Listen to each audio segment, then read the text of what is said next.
it's easy to look at a game with a lopsided margin like this, and you always scold us for putting too much stock in the numbers on the stat sheet. So what did you see from your team I tonight? don't scold you. I never scold you. That's a strong word, you know. Correct you maybe, but I don't know about scolding. Here's what I saw. You know, for me, the biggest thing was how are we going to react to an incredibly disappointing loss at Oregon. You know, if you were in our group, our preparation was great. Our guys' energy, focus, effort couldn't have been better. Their attention to detail and all the scouting report things was phenomenal. The game gets started and I mean, they're hitting shots it's one of those. It's a buzzsaw. They're hitting shots. We're playing hard as we can. They're shooting step back threes. They're sprinting into transition threes. You name it. And we get so far behind and we're just on our heels. Our guys are devastated. At the same time, we're playing a top 10 team on the road that basically never loses at home. So, you know, that's the level that we were playing, but that's the mentality of our guys. I think it was great for us to play that game, to see, okay, we played 25 great minutes, but you got to play 40, you know, and we're not there yet. In fact, we're not even close to being the team, not close to the team that we're going to be. We're just trying to figure this out, and that's what I told them after the game. This is going to be a journey and a process, and we'll feel it out, and I'll help you, and you'll help me, and you'll help each other. So, having said that, my biggest thing was how are we going to react tonight, coming off that? Are we going to be flat and down? And the answer was absolutely not. That's the way you should react after a disappointment. Our energy was terrific. Our thoughts were great. Our passion was great, regardless of numbers. And I respect that team a lot. I was actually very worried about the game because I watched them play at Oklahoma basically even for just over a half, and then they went to Tulsa and was ahead, I believe, by one inside of a minute. And you know how good Tulsa is, especially at home. So that's who we were facing, and our effort tonight did not make them look like a team that just did that. So very happy with the effort and the mindset that we had. You guys were able to dominate on the glass tonight. Is that something you guys put a little bit more emphasis on heading in tonight? And what do you think allowed you guys to be so It's successful? something we try to emphasize all the time. It's so critical.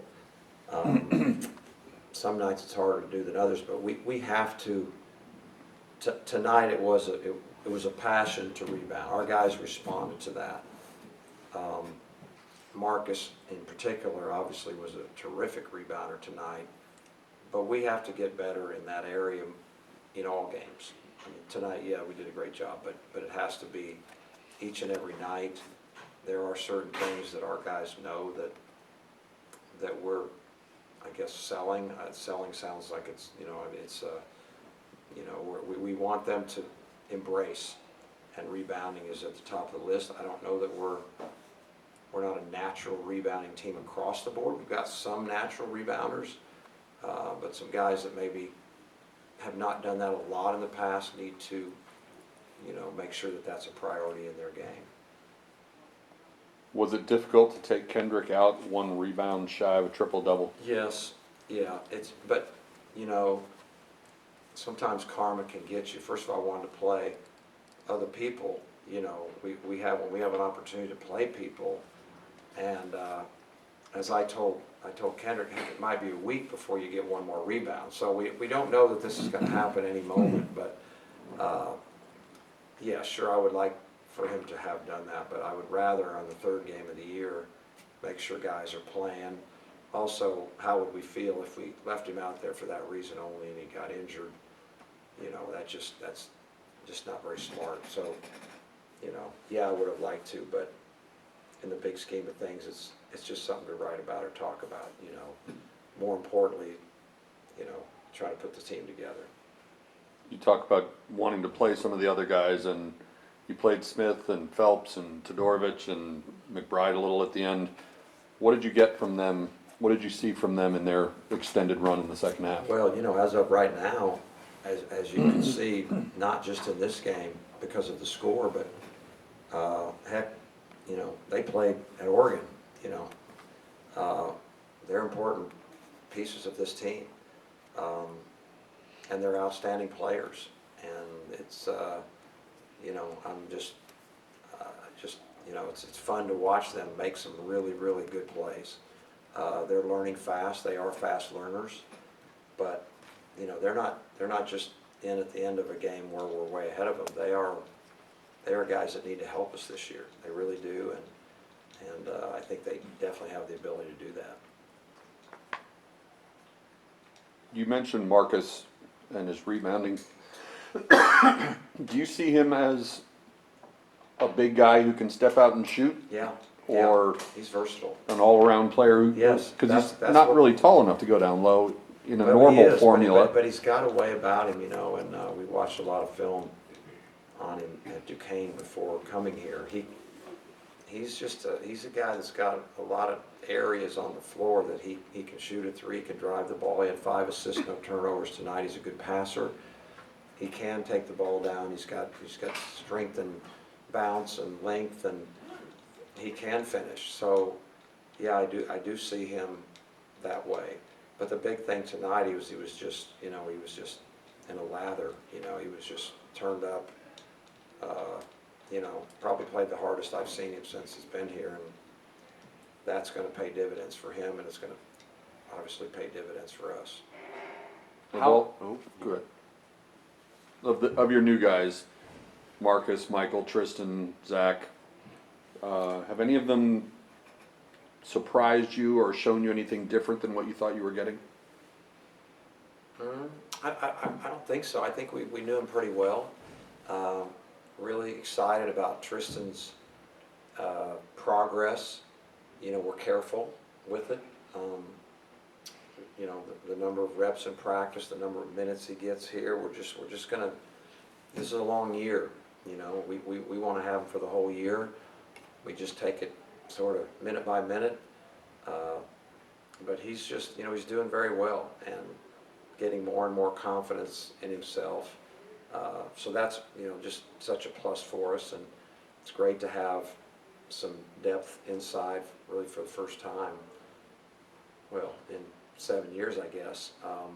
So that's, you know, great, but the others, nothing that's surprising. I just, you know, we're very pleased with them. Sometimes, you know, you see some, I don't want to say weaknesses, but sometimes when you get some of these outstanding players, maybe you see things that they don't like to do, they're not comfortable with, those kind of things. But not really surprised, because I think we had dug in pretty deep and kind of knew what we were getting. How important was it for you all to come out and start the game fast, and what do you guys think allowed you guys to do so? Yeah, you know, that's just something you can't control. I wish you could.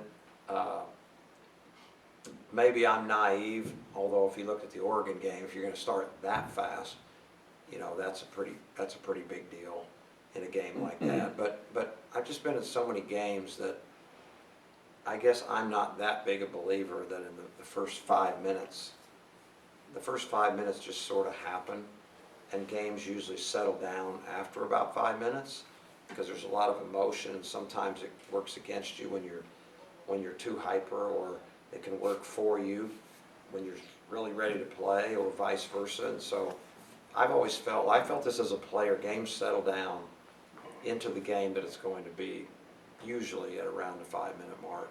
So it's great when you jump on it, but I'll tell you what I hate more than anything is the early humongous lead. I've seen that backfire at times. So usually I like to see the graph, you know, the lead slowly trending up as the game goes along, in a perfect world. How's Michael Weathers feeling? And do you have a sense of when he'll be back? I don't know when he'll be back. He's doing pretty well. I would say, you know, day to day might be a little strong, but hopefully soon. I don't think it's going to drag on. So as far as Thursday, you know, I don't know. And then I think we play Sunday after that, if I'm not mistaken. We'll see. It's really hard to say at this point, but it's not something that I see way down the road. I'll say that. in his absence, do you lean more on Kendrick and Zach and Emmanuel, or do you anticipate more minutes for the young guys to fill in? Well, certainly those guys are gonna get a lot of minutes, but the young guys deserve and need to and have to play for us. So we're relying on all of them. And the truth is, and this is what I told the guys multiple times, particularly right after the game at Oregon, that we are 100% a work in progress. We have 3 starters back from last year, and we brought in 9 guys, 8, I think 8 are eligible, many of whom, normally high school guys, they were the best player, they've got that accolade, but that's normal. But we brought in a number of guys that were the best players on their team. They were the guy that, their leading scorers, they were the guy, the bell cows.